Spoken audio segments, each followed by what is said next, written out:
ഇറാൻ്റെ തലസ്ഥാനമായ ടെഹ്റാൻ എന്ന മഹാനഗരത്തിൽ ഉറങ്ങിക്കിടക്കവേ ഒരു ഇരമ്പൽ കേട്ട് ഉണരാൻ ശ്രമിക്കുമ്പോൾ ഇതാ കെട്ടിടത്തിലേക്ക് വന്നു വീഴുന്നു ബോംബുകൾ, ആയുധങ്ങൾ. അതിൽപ്പെട്ട് മരിച്ചു പോകുന്നു. 1800ഓളം ആളുകൾ അങ്ങനെ മരിച്ചു. 12,000-ലധികം ആളുകൾക്ക് പരിക്ക് പറ്റി. നൂറുകണക്കിന് കെട്ടിടങ്ങൾ തകർന്നു വീണിരിക്കുന്നു.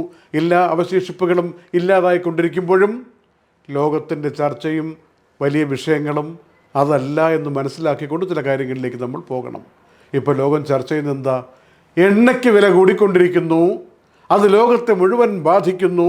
ഹോർമൂസ് കടലിടുക്ക് തുറന്നില്ലെങ്കിൽ ലോകം മുഴുവനും പട്ടിണിയിലാകും എന്ന അവസ്ഥയിലേക്ക് പോകുന്നു. ഒരിടത്തേക്കും എണ്ണ കിട്ടുന്ന സാഹചര്യം ഉണ്ടാവില്ല. അതുകൊണ്ട് പേടിക്കണം. ഇത് മാത്രമായി ചർച്ച യുദ്ധാനന്തരം തുടരുന്ന രീതിയിലാണ് നമ്മളിപ്പോൾ കാണുന്നത്. 11 ദിവസം പിന്നിടുമ്പോൾ 2 കാര്യങ്ങൾ ചർച്ചയ്ക്ക് വരുന്നു. $60-70 ആയിരുന്ന ഒരു ബാരൽ എണ്ണ ഇപ്പോഴിതാ 10-11 ദിവസം കൊണ്ട് 100, 110, 120 ആയിരിക്കുന്നു. ഇതിനെ എങ്ങനെ തടയാം? 2, വിലക്കയറ്റം മാത്രമല്ല, സാധനം കിട്ടാനില്ലാത്ത അവസ്ഥയിലേക്ക് പോകുമെന്ന ഭീതി എത്തിയിരിക്കുന്നു വൻ ശക്തികൾക്ക് പോലും. രണ്ടാമത്തെ കാര്യം, അമേരിക്കയ്ക്കുള്ളിൽ പ്രസിഡന്റ് ഇങ്ങനെ പല കാര്യങ്ങളും പറഞ്ഞ് ആവേശത്തോടു കൂടി ആയുധങ്ങൾ പായിച്ചു കൊണ്ടിരിക്കുമ്പോൾ അവിടുത്തെ ജനങ്ങളും പ്രതിപക്ഷവും മറ്റു പല ചിന്തകരും മുന്നോട്ട് വന്ന് പറയുന്നത് ഒരു ദിവസം $100 കോടി ചെലവഴിച്ചുകൊണ്ട് ഇങ്ങനെ ഒരു യുദ്ധത്തിൻ്റെ കാരണം എന്ത്? ആർക്ക് വേണ്ടി? ഉത്തരം പറയൂ എന്ന് പറഞ്ഞുകൊണ്ട് പ്രസിഡന്റിനോട് അഭ്യർത്ഥിക്കുന്നു. ഉത്തരവൊന്നും ഉണ്ടാവണമെന്നില്ല, പക്ഷേ ഈ ചോദ്യം ഉന്നയിച്ചുകൊണ്ടിരിക്കുകയാണ്. ഒരു ദിവസം $100 കോടി ചിലവ് ഈ യുദ്ധത്തിന് വേണ്ടി വരുന്ന സാഹചര്യം, ഇതെന്തിനാണ് നമ്മൾ അമേരിക്കക്കാർ അനുഭവിക്കേണ്ടി വരുന്നത്?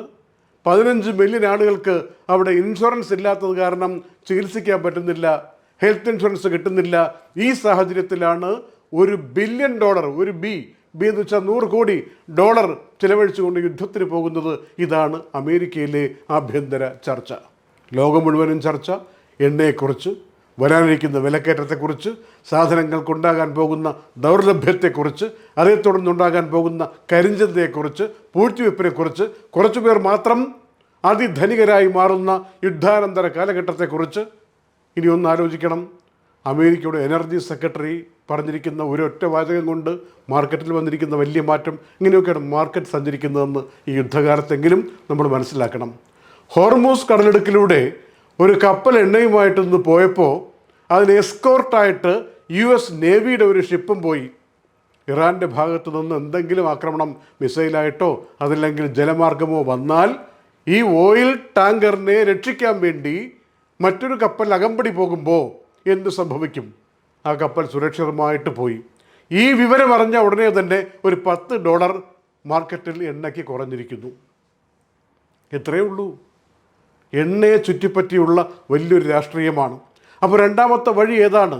ഹോർമൂസ് കടലിടുക്കിലൂടെ എന്നും ഇങ്ങനെ US നേവി അകമ്പടി സേവിച്ചുകൊണ്ട് എണ്ണ കൊണ്ടുപോകാൻ സൗദി അറേബ്യയുടെയോ ഖത്തറിൻ്റെയോ ബഹറിൻ്റെയോ ഇറാഖിൻ്റെയോ ഒന്നും എണ്ണ കൊണ്ടുപോകാൻ പറ്റിയെന്ന് വരില്ലല്ലോ. അപ്പോൾ എന്തു ചെയ്യും?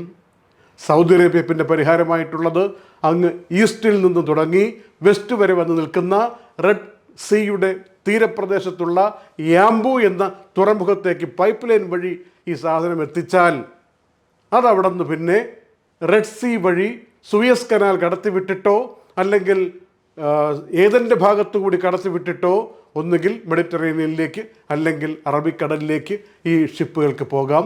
അങ്ങനെ പല ഭാഗത്തും എത്തിക്കാം. പക്ഷേ കറങ്ങിത്തിരിഞ്ഞ് കുറേ ദിവസങ്ങളും എടുക്കും, കുറേ ഇന്ധന ചെലവെടുക്കും, അധ്വാനവും പറഞ്ഞായിരിക്കും.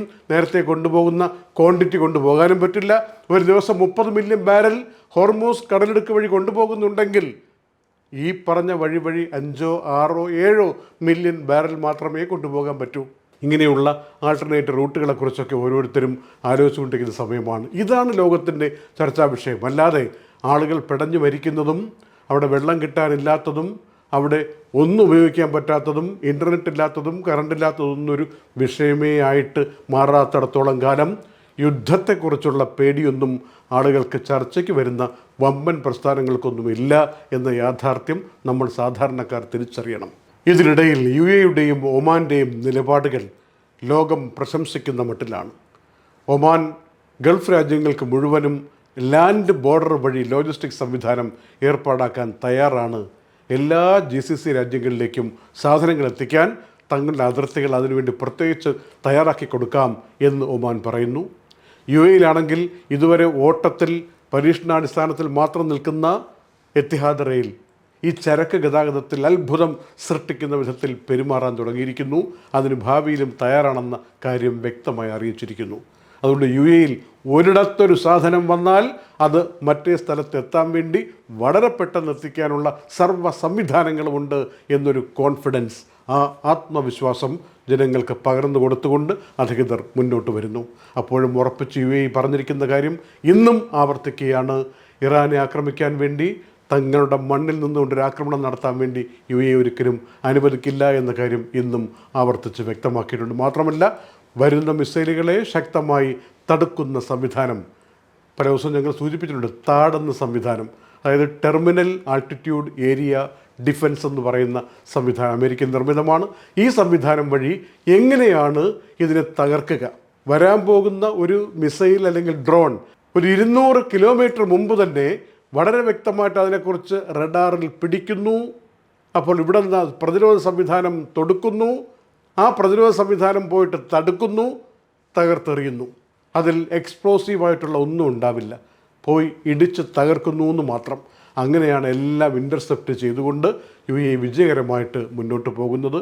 ഇന്നും 26 ഡ്രോണുകളും 8 ബാലിസ്റ്റിക് മിസൈലുകളും UAE ഇങ്ങനെ തകർത്തെറിഞ്ഞു എന്ന റിപ്പോർട്ടാണ് നമ്മൾ അറിയുന്നത്. യുദ്ധം എപ്പോൾ തീരും എന്ന കാര്യം അമേരിക്കയോട് പലരും ചോദിക്കുന്നുണ്ട്. അമേരിക്ക പറയുന്നത് ഇതിൻ്റെ ടൈം ലൈൻ, ഇതിൻ്റെ യുദ്ധത്തിൻ്റെ സമയക്രമം നിശ്ചയിക്കുന്നത് അമേരിക്കയാണ്. അത് ഇസ്രയേലല്ല, ഇറാനല്ല, ആരുമല്ല. ഞങ്ങൾ പറയും എപ്പോൾ തീരണമെന്ന്. ആ ടൈം ലൈൻ ഞങ്ങൾ പ്രഖ്യാപിക്കും. ഏറ്റവും ശക്തമായ ആക്രമണം ഇനി വരാനിരിക്കുന്നതേയുള്ളൂ എന്നൊക്കെയുള്ള പ്രഖ്യാപനങ്ങളും നടത്തിക്കൊണ്ട് ലോകത്തെ പേടിപ്പിക്കാൻ ശ്രമിക്കുകയാണ് പല ആളുകളും. ഇറാൻ്റെ റവല്യൂഷണറി ഗാർഡ് പറയുന്നത് എന്തെങ്കിലുമൊക്കെ പറഞ്ഞിട്ട് മാനസികമായി ഞങ്ങളെ കീഴ്പ്പെടുത്താൻ, സൈക്കോളജിക്കലി ഞങ്ങളെ തകർക്കാൻ ഒരാളും ശ്രമിക്കേണ്ടതില്ല. ആത്മവീര്യം ഞങ്ങൾക്ക് മറ്റുള്ളവരെക്കാൾ കൂടുതലാണ് എന്ന് പറഞ്ഞുകൊണ്ട് ഇറാനും തിരിച്ചടിക്കുന്നു. ഒരു ഭാഗത്ത് ലെബനോനിൽ നിന്നുകൊണ്ട് ഹെസ്ബുള്ള, ഇറാനിൽ നിന്നുകൊണ്ട് ഇറാൻ്റെ റവല്യൂഷണറി ആർമിയും പ്രത്യേകിച്ചുള്ള മിലിറ്ററിയും ഇസ്രായേലിന് നേർക്ക് ആക്രമണം നടത്തുന്നു. ടെല്ലവീവിൽ സൈറൻ ഒഴിഞ്ഞ നേരമില്ല എന്ന മട്ടിലാണ് ഇന്ന് രാവിലെയും ഉണ്ടായിരുന്നതെന്ന് അവിടെ നിന്നുള്ള റിപ്പോർട്ടുകൾ പറയുകയാണ്. ഇതിനിടയിൽ അല്പം ആശ്വാസവുമായി റഷ്യയുടെ പ്രസിഡന്റ് ഇന്ന് ഇറാൻ്റെ പ്രസിഡന്റിനെ ഫോണിൽ വിളിച്ചു. എന്നിട്ട് പറഞ്ഞു, ഈ സംഘർഷത്തിന് അയവ് വരുത്താൻ വേണ്ടിയുള്ള രാഷ്ട്രീയപരമായ പ്രശ്നങ്ങളിലേക്ക് മുൻഗണന കൊടുക്കണം. അങ്ങനെയുള്ള ചർച്ചകൾക്കും കാര്യങ്ങൾക്കും അല്ലെങ്കിൽ ഈ പ്രശ്നം അവസാനിപ്പിക്കാൻ വേണ്ടിയുള്ള സാഹചര്യങ്ങൾക്ക് മുൻഗണന കൊടുക്കണം. അതിന് റഷ്യയുടെ ഭാഗത്തുനിന്നുള്ള സർവ്വ പിന്തുണയും വാഗ്ദാനം ചെയ്യുന്നു എന്ന് പറഞ്ഞു. അതിന് ഇറാൻ്റെ പ്രസിഡന്റ് റഷ്യൻ പ്രസിഡന്റിനോട് നന്ദി പ്രകാശിപ്പിക്കുകയും ചെയ്തു. ഈ സമയത്ത് ഇങ്ങനെയൊന്ന് ഫോണിൽ വിളിച്ച് ആശ്വാസവാക്കുകൾ നൽകിയതിന്.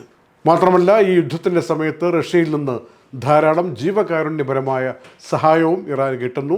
അതിനും ഇറാൻ്റെ പ്രസിഡന്റ് നന്ദി പ്രകാശിപ്പിച്ചതായി റിപ്പോർട്ട് പറയുകയാണ്. ടെഹ്റാനിൽ നിന്ന് ഡെൻമാർക്കും നെതർലൻഡ്സും ഒക്കെ എംബസി രാഖ്യരാമാനം മാറ്റി അസർബൈജാനിലേക്ക് മാറ്റിയിട്ടുണ്ട് ഇറാനിലെ എംബസി. കാരണം സുരക്ഷാ കാര്യങ്ങൾ കൊണ്ട് ഇപ്പോൾ തുടരുന്നത് ശരിയല്ല എന്ന് പറഞ്ഞുകൊണ്ട്. ഇനി ഇങ്ങനെ പുര കത്തുമ്പോൾ വാഴ വെട്ടുക എന്നൊക്കെ പറയുന്നത് പോലെ ലോകത്ത് പല വിമാന കമ്പനികളും സർചാർജ് കൊണ്ടുവന്നിട്ട് യാത്രക്കാർക്ക് മേൽ ആ തുക ചുമത്തുന്നൊരു ഏർപ്പാടിലേക്ക് തിരിഞ്ഞിട്ടുണ്ട്. ഔപചാരികമായ അറിയിപ്പ് എന്നതുപോലെ വന്നിരിക്കുന്നത് എയർ ഇന്ത്യയുടെ ഭാഗത്തു നിന്ന്. ഇന്ത്യയിലെ ആഭ്യന്തര സർവീസുകൾക്കും അതുപോലെ ഇൻ്റർനാഷണൽ സർവീസുകൾക്കും എയർ ഇന്ത്യയും എയർ ഇന്ത്യ എക്സ്പ്രസും സർചാർജ് ഈടാക്കുന്നു ഘട്ടം ഘട്ടമായിട്ട് എന്ന രൂപത്തിലാണ് അറിയിപ്പ് വന്നിരിക്കുന്നത്. സാഹചര്യം മുതലെടുക്കുന്ന ആളുകൾ വേറെയുമുണ്ട്. അതോറിറ്റിയുടെ അറിയിപ്പാണ് എന്ന് പറഞ്ഞുകൊണ്ട് നമ്മുടെ മൊബൈലിലേക്ക് മെസ്സേജ് വരും. എന്നിട്ട് ഇതിന് ഈ ലിങ്കിൽ അമർത്തണം എന്ന് പറയുകയും പേഴ്സണലായിട്ടുള്ള കാര്യങ്ങൾ ചോദിക്കുകയും ചെയ്യും. അപ്പോൾ ഈ സമയത്ത് പേടിച്ച് പല ആളുകളും എന്തെങ്കിലും നല്ലത് വരട്ടെ എന്നൊക്കെ കരുതി തെറ്റിദ്ധരിച്ചിട്ട് ഇങ്ങനെ അമർത്തി കൊടുക്കും. ബാങ്കിൽ എന്തെങ്കിലും കാശുണ്ടെങ്കിൽ അത് കൊണ്ടുപോകുന്ന വിദ്യയുമായിട്ട് ഈ മാഫിയകൾ പ്രവർത്തിക്കുന്നുമുണ്ട്. അതുകൊണ്ട് പ്രത്യേകം ശ്രദ്ധിക്കണം. നമ്മുടെ വ്യക്തിപരമായ ഇൻഫർമേഷൻ പാസ് ചെയ്യാൻ പറ്റുന്ന ഒരു സാഹചര്യത്തിലും കയറി ഇടപെടരുത്. ബാങ്കുകൾ അങ്ങനെയൊന്നും ചോദിക്കില്ല എന്ന് ആദ്യം ഉറപ്പിക്കുക. ഉത്തരവാദിത്തപ്പെട്ട അതോറിറ്റികളൊന്നും ചോദിക്കില്ല. കപടന്മാരാണ് ചോദിച്ചു വരുന്നത്. അവർക്കെതിരെ ജാഗ്രത പാലിക്കുക. ഒരു യുദ്ധം നമ്മുടെ ചുറ്റുവട്ടത്ത് നടക്കുന്നു എന്നുള്ള യാഥാർത്ഥ്യം നമ്മൾ അറിയുമ്പോഴും അതിൻ്റെ അനന്തരമായി വരാൻ സാധ്യതയുള്ള വിപരീത ഫലങ്ങൾ ഉണ്ടാകരുതേ എന്ന പ്രാർത്ഥനയിലാണ് നമ്മൾ കഴിയുന്നത്. നമ്മൾ മാത്രമല്ല, ഒരിടത്തും ഒരു രക്തച്ചൊരിച്ചിൽ ഉണ്ടാവാത്ത രാത്രികൾ, പ്രഭാതങ്ങൾ ഉണ്ടാകണമെന്ന് ആഗ്രഹിച്ചുകൊണ്ടാണ് സമാധാനം ഇഷ്ടപ്പെടുന്ന എല്ലാവരും ലോകത്ത് കഴിഞ്ഞുകൂടുന്നത്, ആശംസകൾ അറിയിക്കുന്നത്, പ്രാർത്ഥിക്കുന്നത്. അത്തരമൊരു പ്രാർത്ഥനയോടെ ഇന്ന് രാത്രിയും കടന്നു പോകട്ടെ എന്ന് കരുതിക്കൊണ്ട് ദുബായ് വാർത്തയുടെ നൈറ്റ് അപ്ഡേറ്റ് സമാപിക്കുന്നു. നന്ദി. Night updates supported by Hashim Hypermarket, Kalyan Jewelers, Lulu, Partha Signature, Aryan Bakers, eLessons.net, Kisa Floor Mills, Best Express Cargo, Fira Foods, Dhanvantari Ayurveda, Alusud Cargo, Gold Star Rent a Car, Dr. Rasina Ayurvedic Clinic, Hain Golden Diamonds, Choco World, Abu Dhabi.